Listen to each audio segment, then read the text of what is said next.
రసాయన ఎరువులతో పండించిన ఆహారం తిని రోగాల బారిన పడుతున్న ఈ రోజుల్లో సమాజానికి ఆరోగ్యవంతమైన ఆహారాన్ని అందించడమే లక్ష్యంగా పెట్టుకున్నాడు రైతు. కేవలం లాభాల కోసమే కాకుండా మన పూర్వీకులు అందించిన దేశావళి వరి వంగడాలను కాపాడుకుంటూ వస్తున్నారు.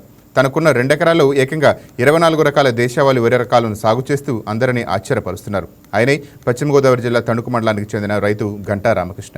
ఆయన చేస్తున్న ఈ వినూత్న వ్యవసాయంపై మా ఏలూరు స్పెషల్ కరెస్పాండెంట్ మురళి మరింత సమాచారం అందిస్తారు. జిల్లాలో రైతులందరూ ఆధునిక వ్యవసాయం వరకు పరుగులు తీస్తుంటే ఒక పశ్చిమ గోదావరి జిల్లాకు చెందిన రైతు తనకున్న 2 ఎకరాల పొలంలో అయితే సేంద్రియ వ్యవసాయం చేస్తూ అంటే సుమారు 24 రకాల వరి పండిస్తూ కూడా రైతులందరికీ కూడా ఆదర్శప్రాయంగా నిలుస్తున్నారని చెప్పుకోవచ్చు. దీనికి సంబంధించి మనతో మాట్లాడడానికి రైతు అంటే అందరూ కూడా ఆధునిక పద్ధతుల వైపు పరుగులు తీస్తుంటే మీరు సేంద్రియ పద్ధతుల విధానంలో ఈ 24 రకాల వరిలు పండించడానికి గల కారణం ఏమనుకోవచ్చు? ప్రకృతి వ్యవసాయం చేయడం వల్ల ఆరోగ్యంగా కాపాడటం కోసం. ఎందుకంటే ఇప్పుడు ప్రస్తుతం మన జిల్లాలో ఉన్నది 60% క్యాన్సర్ పేషెంట్లో ఉన్నారు, కానీ తెలియట్లేదు.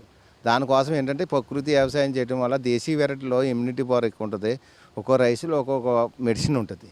అందుకని ఏంటంటే దేశీ వెరైటీలు పండించడం కారణం ఏంటంటే వీటిల్లో ఉన్న ఇమ్యూనిటీ పవర్ కెమికల్ దాంట్లో ఉండదు. అంటే ముఖ్యంగా ఏ వెరైటీలు పండిస్తున్నారు, వాటి వల్ల ఉపయోగాలు ఏమనుకోవచ్చు? ఇప్పుడు బ్లాక్ రైస్ ఉంది, కిడ్నీ లివర్కి క్యాన్సర్కి బాగా పనిచేస్తుంది, కొలెస్ట్రాల్ తగ్గిస్తుంది. నవారా ఉంది, సర్వరోగ నివారణ, నరాల వీక్నెస్ కాంచి హార్ట్ పేషెంట్కి ఏంటి, పారాస్ట్రోక్ పేషెంట్ ఏంటి, షుగర్ పేషెంట్కి బాగా పనిచేస్తుంది. ఇవన్నిటికి పనిచేసేది ఏంటి సర్వరోగ నివారణ. అది ఏంటంటే నవారా అన్నది జీవం ఉన్న రైస్, అది మొక్క కూడా మొలుతుంది. అలాగే కుజే పట్టాలు ఉంది, గ్లూకోజ్ బాడీలోని గ్లూకోజ్ శాతం తగ్గిస్తుంది, ఇమ్యూనిటీ పవర్ని పెంచుతుంది. రత్నసూడు ఉంది, కండపుష్టి అంటే బలానికి పనిచేస్తుంది. రక్తశాలి ఉంది, కఫానికి ఆవేశానికి బ్లడ్ తక్కువ ఉన్న వాళ్ళకి ఇమ్యూనిటీ పెంచుతుంది, బ్లడ్ సర్క్యులేషన్ పెంచుతుంది. కులాకారం ఉంది, బీపీ షుగర్ పనిచేస్తుంది, థైరాయిడ్కి బాగా పనిచేస్తుంది అన్నమాట. అలాగే బర్మా బ్లాక్ అది బ్లాక్ రైసే. చిట్టి ముత్యాలు ఉంది, బిర్యానీకి పాయసానికి స్పెషల్. అలాగే ఇటుక రావలు ఒకటి ఉంది, బంగారు గులాబీ ఉంది, ఎర్ర గులాబీలు ఉన్నాయి. అలాగే ఇప్పుడు 2 ఎకరాలలో అంటే ఏ పంట ఎంతెంత శాతం పండిస్తూ ఉంటారు? ఇప్పుడు నవార ఉందనుకోండి 6 ఎకరం, కులాకారం ఉందనుకోండి 30 సెంట్లు.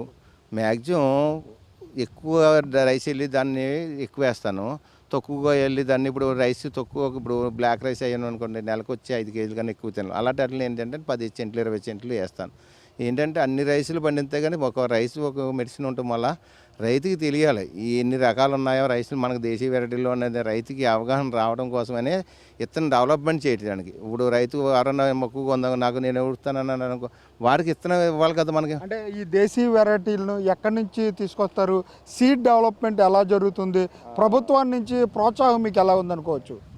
మాకు ఈ దేశీ వెరైటీలు ఇత్తనం డెవలప్ చేయడం కారణం మాకు 2020లో రామచంద్రరాజు గారు అని ఒక ఆయన ఈరవాసరాన్ని 71 రకం పండించాడు ఒక ఎకరంలో. అప్పటి నుంచి నేను దేశీ వెరైటీలుగా రావడం జరిగింది. అప్పటికి వచ్చి గత సారవాకి 28 రకాలు పండించా. ఈ ఒక్క పంటలోనే 24 రకాలు వేసాను. మాకు ఈ సపోర్ట్ చేయడానికి రామచంద్రరావు గారు మాకు కారణం. ఆయన ఈ విత్తనాలను గ్యాదర్ చేసి తెచ్చివ్వటం, ఇదంతా ఆయన చేయటం వల్ల మాకు సపోర్ట్ చేయటం. ఈ డిపార్ట్మెంట్ ప్రకృతి వ్యవసాయ డిపార్ట్మెంట్ మనకు సపోర్ట్ చేయటం వల్లనే మనకి మనకి ప్రోత్సాహించడం వల్లనే మనం ఇలా ఎదరికెళ్ళడం జరుగుతుంది. అంటే ఈ రైస్ వాడిన రోగులు కానివ్వండి, ప్రజలు కానివ్వండి, స్పందన ఎలా ఉంది? వాళ్ళకి ఏ విధంగా ఉపయోగపడుతుంది అనుకోవచ్చు? నాకు ఇందులో ఇప్పుడు దాకా నాకు అడ్వర్టైజ్మెంట్ రైతు ఒక కస్టమరే మనకి అడ్వర్టైజ్మెంట్. వాళ్ళు బాగున్నదని చెప్పిన తర్వాతే ఇంకొకరు వస్తున్నారు. అంతే తప్ప ఈ ఛానల్ ద్వారా కానీ యూట్యూబ్ ఛానల్ కానీ అడ్వర్టైజ్ ఏమి లేదు నాకు. ఇప్పుడంటే చెప్తున్నాం, కానీ ఎవరైనా తిన్న తర్వాత వాళ్ళు బాగున్నప్పుడు పక్కన వాళ్ళకి చెప్తున్నారు. దాన్ని బట్టి అలా పెరిగారు కదప్ప. నాకు రైతు ద్వారా కస్టమర్ టు కస్టమర్, అలాగే రైతు టు రైతు, అలాగే ఒక 100 మంది రైతుని మార్చగలగలేను ఇప్పటికి ఈ 9 సంవత్సరాల్లో. ఎందుకంటే తినడానికి పండించమంటున్నా, తినడానికి పండించి ఆరోగ్యంగా ఉంటాం. మనం ఒకరు పండిస్తే ఇంట్లో అందరూ తింటాం, అందరూ ఆరోగ్యంగా ఉంటాంగా. అలాగే అంటే ఇప్పుడు రైతులందరూ కూడా ఇలా ప్రకృతి వ్యవసాయం చేయటం, సేంద్రియ పద్ధతుల ద్వారా వ్యవసాయం చేయటం వల్ల దిగుబడి రావట్లేదు అని చెప్పి రైతులకి మీరేం చెప్తారు? దిగుబడి రాకపోవడం అనేది ఉంది. దీని వాల్యుయేషన్ ఎక్కువ, ప్రకృతి వ్యవసాయం చేసిన దానికి వాల్యుయేషన్ ఎక్కువ. మనం ప్రాసెసింగ్ చేసి మనమే అమ్ముకోవాలి దానికి. అప్పుడు మనకి దిగుబడి మనకి లాస్ రాదు. దాది 2 బస్తాలు కెమికల్ 2 బస్తాలు పండింది అనుకో, ఇది 1 బస్తా పండినా సరిపోద్ది. అది 50 బస్తాలు పండితే ఇది 25 బస్తాలు, దాని వాల్యుయేషన్ సరిపోద్ది రెండును. ఎందుకంటే దీనికి ప్రాసెసింగ్ చేసి అమ్మితే వాళ్ళకి కేజీ 100 రూపాయలు అమ్ముతాం, 100 నుంచి 150 రూపాయల దాకా అమ్ముతాం. అప్పుడు దీని వాల్యుయేషన్ పెరుగుతుంది కదా, మనకి పెరుగుతుంది. దానికి వాళ్ళకి మనకి ఈక్వలే, డబ్బు రూపంలో ఈక్వల్ చేసుకుంటే. పంట రూపంలో అయితే ఈక్వల్ అవ్వదు. వాళ్ళకి 50 బస్తాలు పండవచ్చు, మనకి 25 బస్తాలు పండవచ్చు. కానీ బస్తా రూపంలో అయితే ఈక్వల్ అవ్వదు.